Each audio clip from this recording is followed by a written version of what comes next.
Morning students.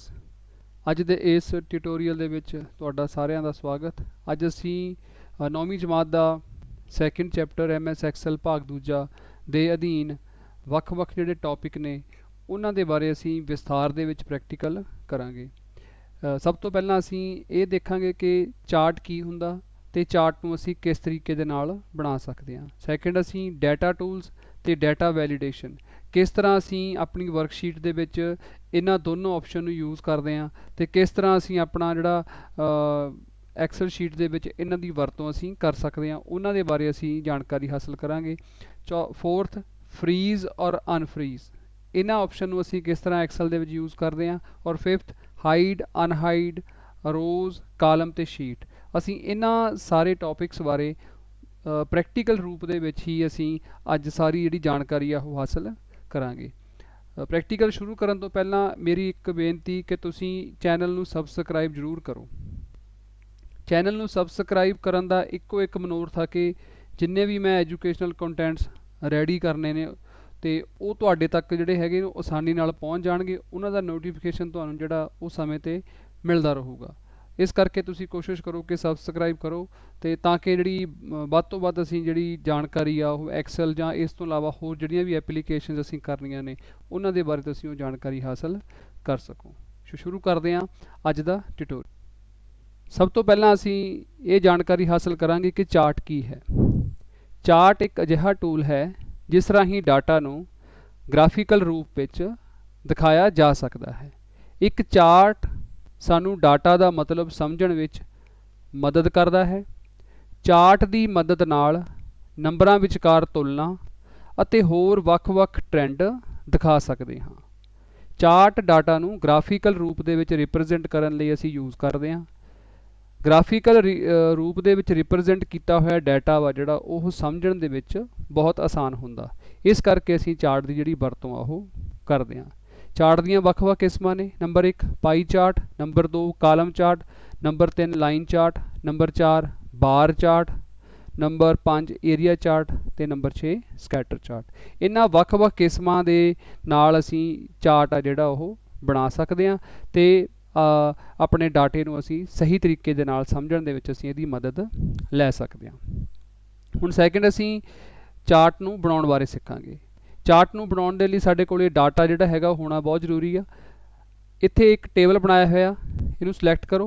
इस table दे अंदर दो टीमां दा मैच एनालिसिस कीता गया। हुण आपां इस डाटा नूं आधार बना के एक चार्ट आ जिहड़ा ओह क्रिएट करांगे। सिलेक्ट कर लो पहलां सारे टेबल नूं इसनूं। उस तो बाद इंसर्ट टैब के उपर तुसीं क्लिक करना। ये अंदर इस रिबन के अंदर चार्ट्स नाम का एक ग्रुप आ, उहदे अंदर सानू जिहड़े मेन डिफरेंट चार्ट ने किस्मां ने जिहड़ियां अलग अलग वो सानू उत्थे नज़र आउंदे आ। इन्हां विचों असीं लाइन चार्ट के उपर क्लिक करांगे और लाइन चार्ट की फस्ट ऑप्शन तुसीं सिलेक्ट करो। जिद्दां तुसीं इहनूं क्लिक करदे हो तां चार्ट आ जिहड़ा ओह क्रिएट हो जांदा इस तरह। चार्ट जदों ही साडा चार्ट क्रिएट हुंदा तां सानू उपरले पासे चार्ट टूल दे अंदर 3 टैब्स नज़र आउंदियां ने। Number 1 design, number 2 layout, number 3 format, जिहड़ियां कि इस चार्ट दे नाल संबंधित ने। असीं इन्हां ऑप्शन नूं यूज़ करके इन्हां टैब्स दे अंदर ਵੱਖ-ਵੱਖ ऑप्शन नूं यूज़ करके असीं अपने चार्ट की जिहड़ी सैटिंग आ ओह कर सकते हैं। नैक्सट पॉइंट असीं इस चार्ट नूं थोड़ा एक्सप्लेन करदे हां कि चार्ट साडा किस तरह बनिया। इत्थे साडे कोले 3 कॉलम ने ओवर्स, टीम ए, टीम बी। ओवर साडे कोले 10, 20, 30, 40 ते 50 50 ओवरां दा एक जिहड़ा सारा मैच का एनालिसिस तैयार किया गया। ये अंदर तुसीं देखो कि टीम ए आ जिहड़ी वो नीले रंग दे विच आ ते टीम बी है जिहड़ी वो लाल रंग दे विच आ। जदों 10 ओवर सी तां टीम ए दे 68 स्कोर सी ते टीम बी दे 54। ठीक, तो तुसीं देखो भी 10वें दे विच जिहड़ी टीम ए आ वो उपरले पासे शो हो रही है भी वो उपर सीगी टीम बी तो ज़्यादा स्कोर सी उहदे। इस तरह 20वें ओवर दे विच तुसीं देखो सारी जिहड़े आंकड़े ने इन्हां दे टेबल के अकॉर्डिंगली उहदे विच भी जिहड़ी टीम ए आ वो अगे सी। इस तरीके दे नाल 50वें ओवर तक तुसीं देखदे हो कि जिहड़ा मैच का एनालिसिस आ वो पूरा होया इत्थे। ते इस सारे एनालिसिस दे विच 10वें, 20वें, 30वें, 40वें ते 50वें ओवर तक जिहड़ी टीम ए आ वो हमेशा ही ਉੱਪਰ ਬਣੀ ਰਹੀ ਟੀਮ ਬੀ ਦੇ। ਠੀਕ, ਤਾਂ ਇਸ ਤਰ੍ਹਾਂ ਗ੍ਰਾਫਿਕ ਰੂਪ ਦੇ ਵਿੱਚ ਇਸ ਜਿਹੜੇ ਅੰਕੜੇ ਨੇ ਇਹਨਾਂ ਨੂੰ ਸ਼ੋਅ ਕੀਤਾ ਗਿਆ, ਜਿਹੜਾ ਕਲੀਅਰ ਸ਼ੋਅ ਕਰ ਰਿਹਾ ਇੱਥੋਂ ਕਿ ਟੀਮ ਏ ਹੈ ਜਿਹੜੀ ਟੀਮ ਬੀ ਤੋਂ ਬਿਹਤਰ ਰਹੀ। ਤਾਂ ਇਸ ਤਰ੍ਹਾਂ ਇਹ ਡਾਟਾ ਨੂੰ ਗ੍ਰਾਫਿਕ ਰੂਪ ਦੇ ਵਿੱਚ ਇਸ ਤਰ੍ਹਾਂ ਰਿਪਰੈਜ਼ੈਂਟ ਕੀਤਾ ਗਿਆ। ਹੁਣ ਨੈਕਸਟ ਅਸੀਂ ਡਿਜ਼ਾਈਨ ਟੈਬ ਬਾਰੇ ਜਾਣਕਾਰੀ ਹਾਸਲ ਕਰਾਂਗੇ। ਡਿਜ਼ਾਈਨ ਟੈਬ ਦੇ ਅੰਦਰ ਸਾਡੇ ਕੋਲੇ ਵੱਖ-ਵੱਖ ਆਪਸ਼ਨ ਨੇ। ਅਗਰ ਅਸੀਂ ਚਾਰਟ ਦੀ ਟਾਈਪ ਚੇਂਜ ਕਰਨਾ ਚਾਹੁੰਦੇ ਹਾਂ ਤਾਂ ਉਹ ਅਸੀਂ ਇੱਥੋਂ ਕਰ ਸਕਦੇ ਹਾਂ। ਇੱਥੇ ਕਲਿੱਕ ਕਰੋ ਤਾਂ ਤੁਸੀਂ ਦੇਖੋਗੇ ਬਹੁਤ ਸਾਰੀਆਂ ਆਪਸ਼ਨ ਤੁਹਾਡੇ ਕੋਲੇ ਆ ਜਾਂਦੀਆਂ ਨੇ। ਇਹਦੇ ਵਿੱਚ ਤੁਸੀਂ ਅਗਰ ਲਾਈਨ ਚਾਰਟ ਦੀ ਥਾਂ ਦੇ ਉੱਤੇ ਤੁਸੀਂ ਕਾਲਮ ਚਾਰਟ ਇਨਸਰਟ ਕਰਨਾ ਤਾਂ ਕਾਲਮ ਚਾਰਟ ਨੂੰ ਸਿਲੈਕਟ ਕਰੋ। ਇਹਦੇ ਅੰਦਰ ਤੁਹਾਨੂੰ ਜਿਹੜਾ ਵੀ ਇੱਥੋਂ ਠੀਕ ਲੱਗਦਾ ਤੁਸੀਂ ਉਹਦੇ ਵਿੱਚੋਂ ਉਹਨੂੰ ਸਿਲੈਕਟ ਕਰ ਸਕਦੇ ਹੋ। ਜਿਵੇਂ ਫਸਟ ਇੱਥੇ ਕਲਿੱਕ ਕੀਤਾ ਮੈਂ ਔਰ ਇਹਨੂੰ ਓਕੇ ਕਰ ਦਿਓ ਤਾਂ ਤੁਸੀਂ ਦੇਖੋਗੇ ਕਿ ਤੁਹਾਡੇ ਚਾਰਟ ਦੀ ਜਿਹੜੀ ਟਾਈਪ ਆ ਉਹ ਚੇਂਜ ਹੋ ਜਾਂਦੀ ਆ। ਸੈਕਿੰਡ ਅਸੀਂ ਇਸ ਤੋਂ ਨੈਕਸਟ ਅਸੀਂ ਡਿਜ਼ਾਈਨ ਟੈਬ ਦੇ ਅੰਦਰ ਹੀ ਸਵਿਚ ਰੋ ਜਾਂ ਕਾਲਮ, ਜੇਕਰ ਅਸੀਂ ਹੌਰੀਜ਼ੋਨਟਲ ਐਕਸਿਸ ਦੀ ਬਜਾਏ ਅਸੀਂ ਵਰਟੀਕਲ ਐਕਸਿਸ ਦੇ ਵਿੱਚ ਡਾਟਾ ਨੂੰ ਸ਼ੋਅ ਕਰਨਾ ਤਾਂ ਅਸੀਂ ਸਵਿਚ ਕਾਲਮ ਦੇ ਉੱਤੇ ਕਲਿੱਕ ਕਰਕੇ ਇਹਨੂੰ ਕਰ ਸਕਦੇ ਹਾਂ। ਕਰਕੇ ਦੇਖਦੇ ਹਾਂ ਆਪਾਂ। ਸਵਿਚ ਕਰੋ ਇਹਨੂੰ, ਇੱਥੇ ਕਲਿੱਕ ਕਰੋ ਤਾਂ ਤੁਸੀਂ ਦੇਖੋਗੇ ਕਿ ਟੀਮ ਏ ਦਾ ਡਾਟਾ ਅਲੱਗ ਹੋ ਗਿਆ, ਟੀਮ ਬੀ ਦਾ ਡਾਟਾ ਅਲੱਗ ਹੋ ਗਿਆ। ਇਸ ਤਰੀਕੇ ਦੇ ਨਾਲ ਇਹ ਡਾਟਾ ਜਿਹੜਾ ਹੈਗਾ ਤੁਹਾਡੇ ਸਾਹਮਣੇ ਸਵਿਚ ਹੋ ਗਿਆ। ਇਸ ਤੋਂ ਬਾਅਦ ਅਸੀਂ ਇੱਥੇ ਸਾਡੇ ਕੋਲੇ ਬਹੁਤ ਸਾਰੇ ਡਿਜ਼ਾਈਨ ਨੇ, ਕਲਰ ਕੰਬੀਨੇਸ਼ਨ ਨੇ। ਤੁਸੀਂ ਇਹਨਾਂ ਨੂੰ ਵੀ ਅਗਰ ਚੇਂਜ ਕਰਨਾ ਚਾਹੁੰਦੇ ਹੋ ਤਾਂ ਆਪਣੀ ਪਸੰਦ ਮੁਤਾਬਕ ਇਹਨਾਂ ਵਿੱਚੋਂ ਕੋਈ ਵੀ ਸਿਲੈਕਟ ਕਰ ਸਕਦੇ ਹੋ। ਜਿਸ ਤਰ੍ਹਾਂ ਆਹ ਨਜ਼ਰ ਆ ਰਿਹਾ, ਇੱਥੇ ਕਲਿੱਕ ਕਰਦਾ ਤਾਂ ਤੁਸੀਂ ਦੇਖੋਗੇ ਕਿ ਚਾਰਟ ਦੀ ਜਿਹੜੀ ਕਿਸਮ ਆ ਉਹ ਚਾਰਟ ਦੀ ਜਿਹੜੀ ਲੁੱਕ ਆ ਉਹ ਚੇਂਜ ਹੋ ਗਈ। ਤੁਸੀਂ ਇਸ ਤਰ੍ਹਾਂ ਇਹਨੂੰ ਚੇਂਜ ਕਰ ਸਕਦੇ ਹੋ। ਬੇਸਿਕ ਦੇ ਉੱਪਰ ਚਲੇ ਜਾਂਦੇ ਆ, ਇਹਨੂੰ ਆਪਾਂ ਸਿਲੈਕਟ ਕਰ ਲੈਂਦੇ ਆ ਔਰ ਇਹਨੂੰ ਸਵਿਚ ਕਰਕੇ ਮੈਂ ਬੈਕ ਉਸੇ ਮੋਡ ਦੇ ਉੱਤੇ ਲਿਆਉਣਾ। ਨੈਕਸਟ ਇਹਦੇ ਵਿੱਚ ਅਸੀਂ ਲੇਆਊਟ ਟੈਬ ਦੇ ਅੰਦਰ ਜਿਹੜੀ ਮੇਨ ਜਾਣਕਾਰੀ ਆ ਚਾਰਟ ਦੇ ਬਾਰੇ ਉਹ ਵੀ ਅਸੀਂ ਹਾਸਲ ਕਰਾਂਗੇ ਕਿ ਚਾਰਟ ਦੇ ਵੱਖ-ਵੱਖ ਐਲੀਮੈਂਟ ਕਿਹੜੇ ਹੁੰਦੇ ਨੇ। ਲੇਬਲਿੰਗ ਚਾਰਟ ਦੀ ਹੋਈ ਹੈ ਸਾਰੀ, ਉਹਦੇ ਕਿਹੜੇ ਹਿੱਸੇ ਨੇ। ਸਭ ਤੋਂ ਪਹਿਲਾਂ ਚਾਰਟ ਟਾਈਟਲ ਸ਼ੋ ਨਹੀਂ ਹੋ ਰਿਹਾ ਇੱਥੇ ਕਿਉਂਕਿ ਇੱਥੇ ਨਾਨ ਉੱਪਰ ਕਲਿੱਕ ਕੀਤਾ ਹੋਇਆ। ਤੁਸੀਂ ਇਹਦੇ ਵਿੱਚੋਂ ਅਬਵ ਚਾਰਟ ਦੇ ਉੱਪਰ ਲਗਾਉਣਾ ਜਾਂ ਤੁਸੀਂ ਇਹਦੇ ਹੇਠਾਂ ਲਗਾਉਣਾ। ਠੀਕ, ਤਾਂ ਤੁਸੀਂ ਇੱਥੇ ਕਲਿੱਕ ਕਰੋ ਅਬਵ ਚਾਰਟ। ਇੱਥੇ ਅਸੀਂ ਕੀ ਲਿਖ ਸਕਦੇ ਹਾਂ? Match analysis.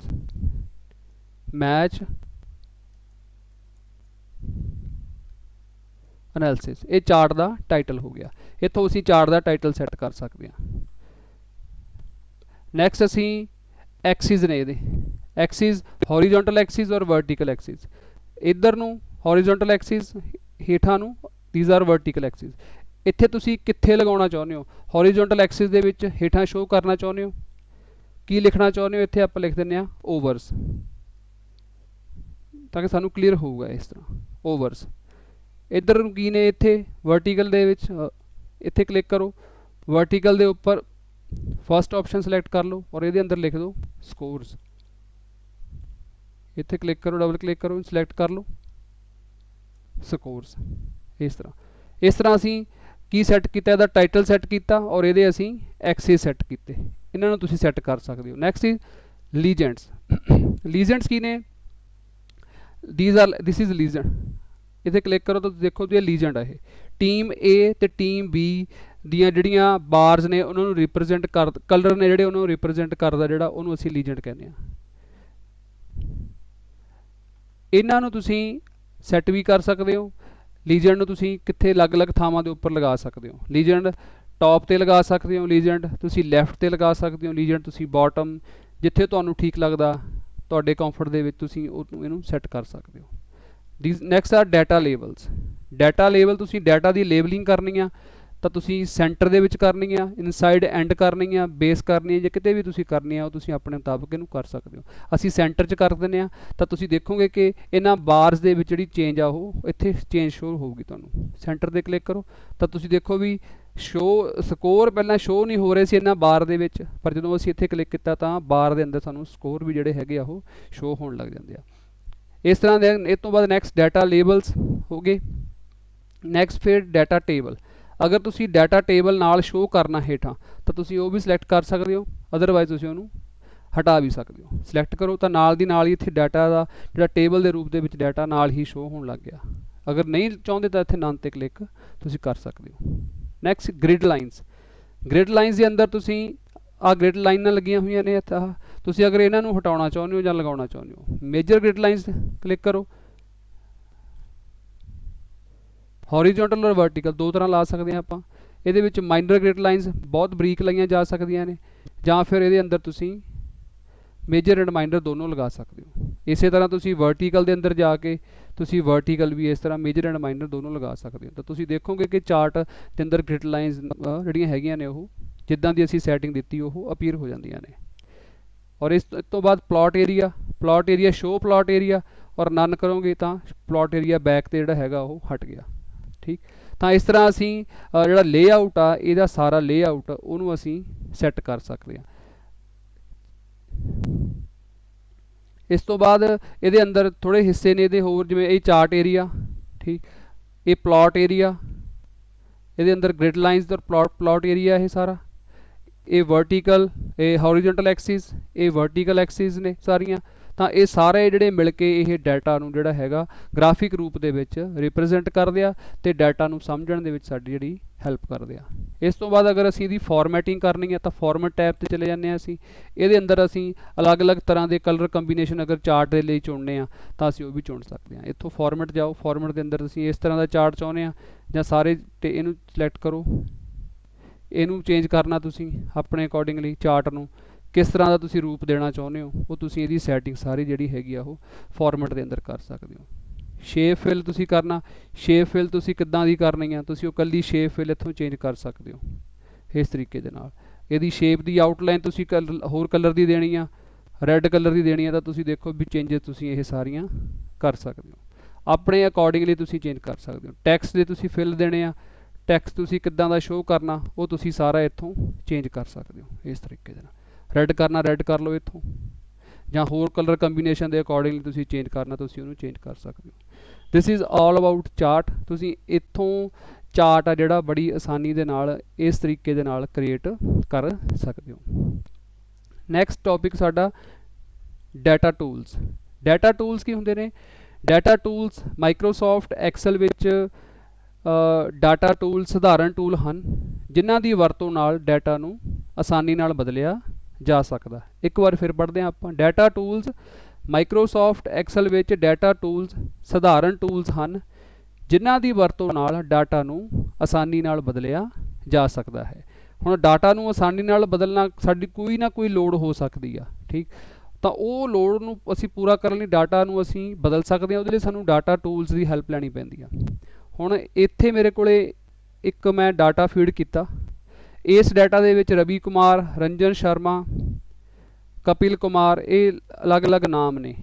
ਇਹਨਾਂ ਦਾ ਮੈਂ ਚਾਹੁੰਦਾ ਵੀ ਇਹਨਾਂ ਦੇ ਵਿੱਚੋਂ ਜਿਹੜਾ ਕੁਮਾਰ ਜਾਂ ਸ਼ਰਮਾ ਜਾਂ ਭੱਲਾ ਜਾਂ ਸਿੰਘ ਲਿਖਿਆ ਇਹਨੂੰ ਮੈਂ ਅਲੱਗ ਕਾਲਮ ਦੇ ਵਿੱਚ ਕਰਾਂ, ਤਾਂ ਮੈਂ ਡਾਟਾ ਟੂਲਸ ਦੀ ਹੈਲਪ ਦੇ ਨਾਲ ਇਹ ਬੜੀ ਆਸਾਨੀ ਨਾਲ ਕਰ ਸਕਦਾ। ਵੈਸੇ ਇਹ ਡਾਟਾ ਥੋੜ੍ਹਾ ਆਪਾਂ ਲਿਖ ਸਕਦੇ ਹਾਂ, ਪਰ ਜਦੋਂ ਵੱਡੇ ਲੈਵਲ 'ਤੇ ਸਾਡੇ ਕੋਲ ਬਹੁਤ ਜ਼ਿਆਦਾ ਡਾਟਾ ਹੁੰਦਾ ਉਦੋਂ ਉਸ ਡਾਟਾ ਨੂੰ ਮੈਨੂਅਲੀ ਸੈੱਟ ਕਰਨਾ ਕਾਫੀ ਲੰਬਾ ਕੰਮ ਹੋ ਜਾਂਦਾ। ਤਾਂ ਉਸ ਚੀਜ਼ ਤੋਂ ਬਚਣ ਲਈ ਅਸੀਂ ਡਾਟਾ ਟੂਲਸ ਦੀ ਹੈਲਪ ਲੈਂਦੇ ਹਾਂ। ਇਹਨੂੰ ਸਿਲੈਕਟ ਕਰੋ ਪਹਿਲਾਂ ਡਾਟਾ ਨੂੰ, ਫਿਰ ਡਾਟਾ ਦੇ ਉੱਤੇ ਕਲਿੱਕ ਕਰੋ ਟੈਬ ਦੇ ਉੱਪਰ। ਇਹਦੇ ਅੰਦਰ ਟੈਕਸਟ ਟੂ ਕਾਲਮ, ਬਹੁਤ ਈਜ਼ੀ ਆ ਇਹ। ਟੈਕਸਟ ਟੂ ਕਾਲਮ 'ਤੇ ਕਲਿੱਕ ਕਰੋਗੇ ਤਾਂ ਤੁਸੀਂ ਇੱਥੇ ਡਿਲੀਮੀਟਰ ਦੇ ਉੱਪਰ ਟਿਕ ਰਹਿਣ ਦੇਣਾ ਔਰ ਇਹਨੂੰ ਨੈਕਸਟ ਕਰ ਦਿਓ। ਇਹਦੇ ਅੰਦਰ ਸਾਡੇ ਕੋਲੇ ਕੀ ਆ, ਰਵੀ ਤੇ ਕੁਮਾਰ ਦੇ ਵਿਚਕਾਰ ਸਪੇਸ, ਤਾਂ ਸਪੇਸ ਦੇ ਉੱਤੇ ਟਿਕ ਹੋਣਾ ਚਾਹੀਦਾ। ਇਸ ਤੋਂ ਬਾਅਦ ਨੈਕਸਟ ਕਰ ਦਿਓ ਔਰ ਇਹਨੂੰ ਫਿਨਿਸ਼ ਕਰੋਗੇ ਤਾਂ ਤੁਹਾਡਾ ਜਿਹੜਾ ਡਾਟਾ ਟੂਲਸ ਦੀ ਹੈਲਪ ਦੇ ਨਾਲ ਤੁਸੀਂ ਦੂਜੇ ਕਾਲਮ ਦੇ ਵਿੱਚ ਜਿਹੜਾ ਹੈਗਾ ਕੁਮਾਰ ਜਿਹੜਾ ਹੈਗਾ ਉਹਨੂੰ ਸੈਕਿੰਡ ਹੋਰ ਕਾਲਮ ਦੇ ਵਿੱਚ ਤੁਹਾਡਾ ਉਹ ਸ਼ਿਫਟ ਹੋ ਜਾਂਦਾ ਡਾਟਾ। ਇਸ ਤਰ੍ਹਾਂ ਅਸੀਂ ਡਾਟਾ ਟੂਲਸ ਦੀ ਵਰਤੋਂ ਕਰਕੇ ਜਿਹੜਾ ਡਾਟਾ ਵਾ ਆਪਣਾ ਉਹ ਅਸੀਂ ਬਦਲ ਸਕਦੇ ਹਾਂ। ਇਹ ਸੀ ਡਾਟਾ ਟੂਲਸ। ਨੈਕਸਟ ਟੌਪਿਕ ਹੈ data validation. Data validation Excel ਵਿੱਚ ਡਾਟਾ ਵੈਲੀਡੇਸ਼ਨ ਇੱਕ ਅਜਿਹੀ ਵਿਸ਼ੇਸ਼ਤਾ ਹੈ ਜਿਸ ਦੀ ਵਰਤੋਂ ਖਾਸ ਨਿਯਮਾਂ ਨੂੰ ਸੈੱਟ ਕਰਨ ਵਾਸਤੇ ਕੀਤੀ ਜਾਂਦੀ ਹੈ। ਉਦਾਹਰਨ ਲਈ ਅਸੀਂ ਕਿਸੇ ਖਾਸ ਸੈੱਲ ਵਿੱਚ 1 ਤੋਂ 10 ਦੇ ਵਿਚਕਾਰ ਨੰਬਰਾਂ ਦੀ ਐਂਟਰੀ ਦੀ ਲਿਮਿਟ ਸੈੱਟ ਕਰਨਾ ਚਾਹੁੰਦੇ ਹਾਂ। ਜੇਕਰ ਕੋਈ ਗਲਤ ਐਂਟਰੀ ਕਰਦਾ ਹੈ ਤਾਂ ਉਸ ਨੂੰ ਗਲਤੀ ਵਾਲਾ ਸੰਦੇਸ਼ ਪ੍ਰਾਪਤ ਹੁੰਦਾ ਹੈ। ਡਾਟਾ ਵੈਲੀਡੇਸ਼ਨ ਦੀ ਵਰਤੋਂ ਕਰਕੇ ਬੇਟਾ ਅਸੀਂ ਐਕਸਲ ਦੀ ਸਾਰੀ ਵਰਕਸ਼ੀਟ ਜਾਂ ਕੁਝ ਸਿਲੈਕਟਡ ਸੈੱਲਸ ਦੇ ਵਿੱਚ ਇੱਕ ਲਿਮਿਟ ਸੈੱਟ ਕਰ ਸਕਦੇ ਹਾਂ ਕਿ ਅਸੀਂ ਇਸ ਲਿਮਿਟ ਦੇ ਵਿੱਚ ਹੀ ਵੈਲਿਊ ਐਂਟਰ ਕਰ ਸਕਦੇ ਹਾਂ। ਐਗਜ਼ਾਮਪਲ ਦੇ ਤੌਰ ਦੇ ਉੱਤੇ ਅਗਰ ਅਸੀਂ ਚਾਹੁੰਦੇ ਹਾਂ ਵੀ ਕੁਛ ਸੈੱਲ ਦੇ ਵਿੱਚ ਜਿਹੜੀ ਐਂਟਰੀ ਆ ਉਹ 1 ਤੋਂ ਲੈ ਕੇ 10 ਦੇ ਨੰਬਰਾਂ ਦੇ ਵਿਚਕਾਰ ਹੋਵੇ ਤਾਂ ਅਸੀਂ ਇਸ ਕੰਮ ਨੂੰ ਕਰਨ ਲਈ ਡਾਟਾ ਵੈਲੀਡੇਸ਼ਨ ਨੂੰ ਯੂਜ਼ ਕਰ ਸਕਦੇ ਹਾਂ। ਆਓ ਦੇਖਦੇ ਹਾਂ ਡਾਟਾ ਵੈਲੀਡੇਸ਼ਨ ਅਸੀਂ ਕਿਵੇਂ ਲਾਗੂ ਕਰ ਸਕਦੇ ਹਾਂ।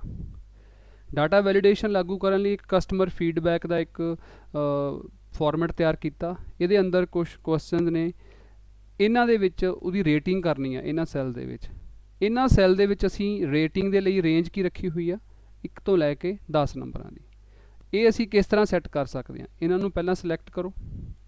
ਉਸ ਤੋਂ ਬਾਅਦ ਡਾਟਾ ਵੈਲੀਡੇਸ਼ਨ, ਡਾਟਾ ਟੈਬ ਦੇ ਅੰਦਰ ਡਾਟਾ ਟੂਲਸ ਦੇ ਗਰੁੱਪ ਦੇ ਵਿੱਚ ਡਾਟਾ ਵੈਲੀਡੇਸ਼ਨ, ਇੱਥੇ ਕਲਿੱਕ ਕਰੋ। ਇੱਕ ਡਾਇਲੋਗ ਬਾਕਸ ਅਪੀਅਰ ਹੁੰਦਾ। ਇਹਦੇ ਅੰਦਰ ਅਸੀਂ 3 ਟੈਬਸ ਦੇ ਉੱਤੇ ਕੰਮ ਕਰਨਾ।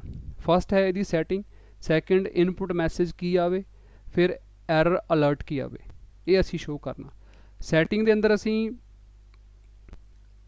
ਹੋਲ ਨੰਬਰ ਲਿਖਾਂਗੇ ਇੱਥੇ, between data between 1 minimum 10 maximum, ਔਰ ਇਨਪੁਟ ਮੈਸੇਜ ਕੀ ਆਵੇ, ਇੱਥੇ ਪਹਿਲਾਂ ਸ਼ੋਅ ਤੇ ਕਲਿੱਕ ਕਰੋ।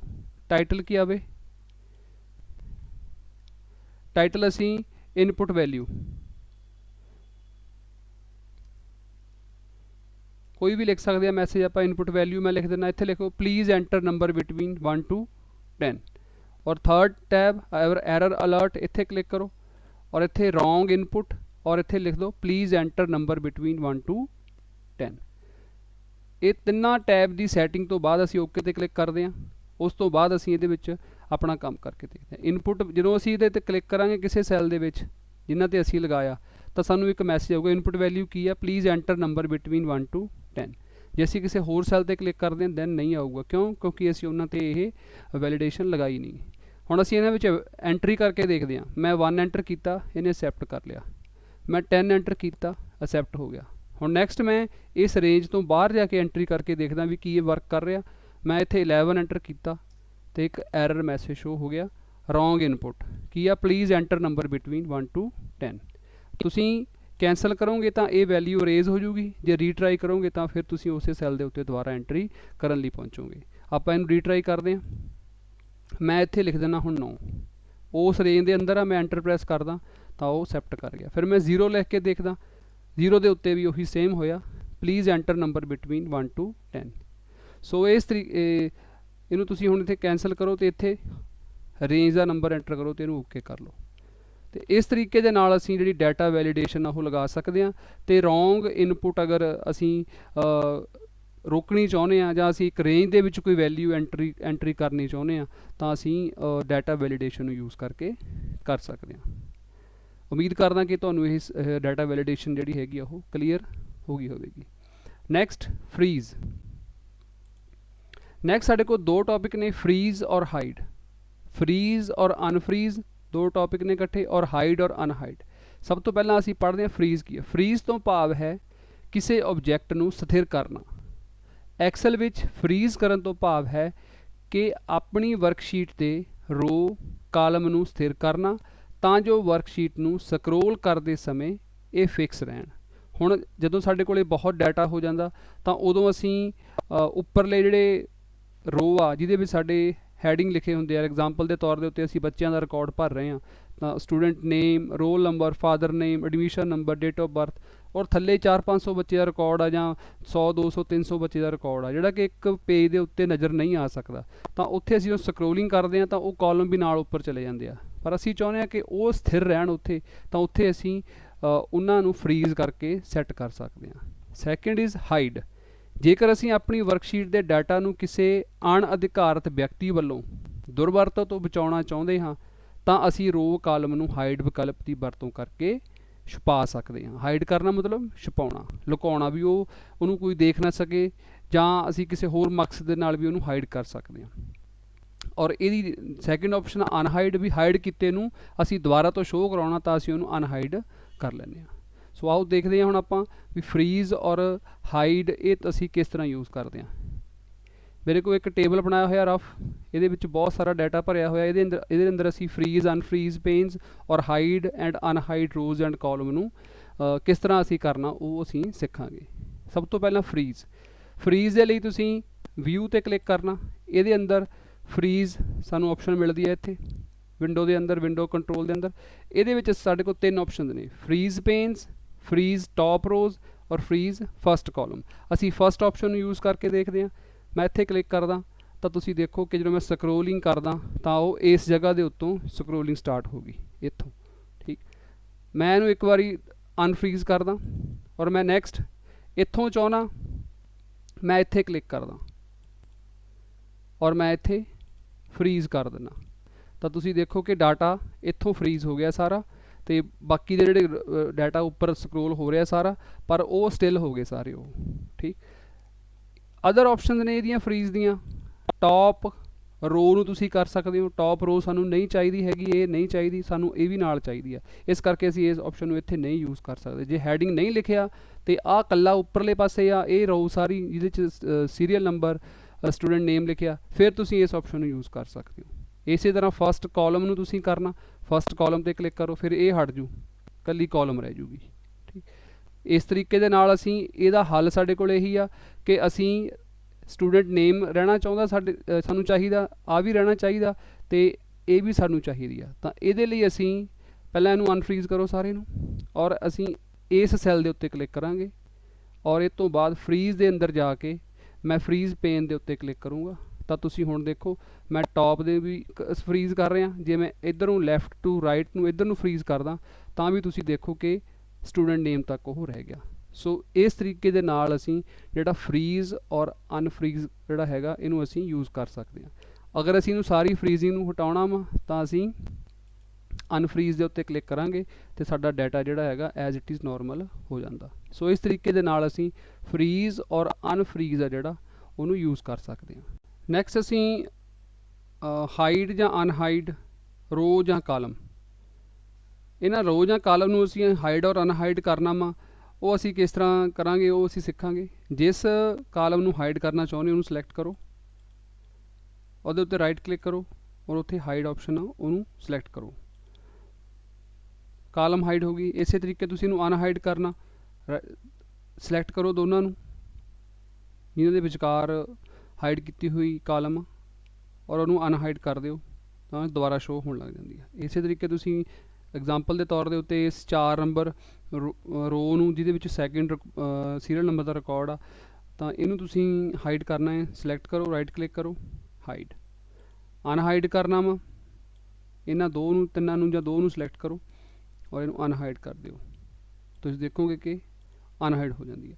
ਇਸ ਤਰੀਕੇ ਦੇ ਨਾਲ ਅਸੀਂ ਕਾਲਮ ਤੇ ਰੋ ਨੂੰ ਹਾਈਡ ਜਾਂ ਅਨਹਾਈਡ ਕਰ ਸਕਦੇ ਹਾਂ। ਅਗਰ ਅਸੀਂ ਸ਼ੀਟ ਨੂੰ ਕਿਸੇ ਨੂੰ ਹਾਈਡ ਕਰਨਾ ਤਾਂ ਉਹਦੇ ਉੱਤੇ ਰਾਈਟ ਕਲਿੱਕ ਕਰੋ ਔਰ ਹਾਈਡ ਕਰ ਦਿਓ, ਤੁਸੀਂ ਦੇਖੋਗੇ ਕਿ ਸ਼ੀਟ ਖਤਮ ਹੋ ਗਈ, ਵਿੱਚੋਂ ਹਾਈਡ ਹੋ ਗਈ। ਤੁਸੀਂ ਇਹਨੂੰ ਅਨਹਾਈਡ ਕਰਨਾ, ਰਾਈਟ ਕਲਿੱਕ ਕਰੋ, ਸ਼ੀਟ ਦੇ ਉੱਤੇ ਜਾ ਕੇ ਅਨਹਾਈਡ ਕਰ ਦਿਓ ਔਰ ਅਨਹਾਈਡ ਦੇ ਵਿੱਚ ਤੁਹਾਨੂੰ ਸ਼ੀਟ ਦੀ ਲਿਸਟ ਆਊਗੀ, ਉਹਨੂੰ ਚੁਣ ਲਓ, ਇਹਨੂੰ ਓਕੇ ਕਰ ਦਿਓ ਤੇ ਸ਼ੀਟ ਜਿਹੜੀ ਹੈਗੀ ਆ ਉਹ ਅਨਹਾਈਡ ਤੇ ਅਨਹਾਈਡ ਦੀ ਸ਼ੀਟ ਹੈ ਉਹ ਦੁਬਾਰਾ ਨਜ਼ਰ ਆ ਜਾਂਦੀ ਹੈ। ਸੋ ਇਹ ਸੀ ਬੇਟਾ ਅੱਜ ਦਾ ਐਕਸਲ ਦਾ ਚੈਪਟਰ 2 ਦਾ ਪ੍ਰੈਕਟੀਕਲ। ਇਹਦੇ ਅੰਦਰ ਅਸੀਂ ਅੱਜ ਵੱਖ-ਵੱਖ ਆਪਸ਼ਨ ਜਿਹੜੀਆਂ ਹੈਗੀਆਂ ਨੇ ਉਹ ਸਿੱਖੀਆਂ ਨੇ, ਜਿਹਦੇ ਵਿੱਚ ਅਸੀਂ ਚਾਰਟ ਬਣਾਉਣਾ ਸਿੱਖਿਆ, data tools, data validation, freeze, unfreeze, hide ਔਰ ਅਨਹਾਈਡ। ਇਹ ਬੜੇ ਮੇਨ ਟੌਪਿਕ ਨੇ ਤੇ ਮੈਂ ਉਮੀਦ ਕਰਦਾ ਕਿ ਇਹ ਸਾਰੇ ਜਿਹੜੇ ਟੌਪਿਕ ਨੇ ਇਹ ਤੁਹਾਨੂੰ ਸਮਝ ਲੱਗ ਗਏ ਹੋਣਗੇ ਤੇ ਤੁਸੀਂ ਇਹਨਾਂ ਨੂੰ ਸਿੱਖਣ ਦੀ ਕੋਸ਼ਿਸ਼ ਕਰਨੀ ਆ। ਜਿੱਥੋਂ ਕੋਈ ਚੀਜ਼ ਨਹੀਂ ਪਤਾ ਲੱਗਦੀ ਉਹਨੂੰ ਦੁਬਾਰਾ ਤੁਸੀਂ ਦੇਖ ਸਕਦੇ ਹੋ।